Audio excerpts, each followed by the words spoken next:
சற்று மணி நேரங்களிலே இந்த மகா கும்பாபிஷேகம் நிகழ இருக்கின்றது.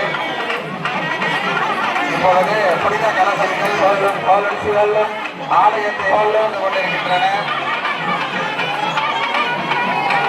கொஞ்ச நேரத்திற்கெல்லாம் மகா கும்பாபிஷேக பெருவிழா நடைபெற இருக்கின்றது.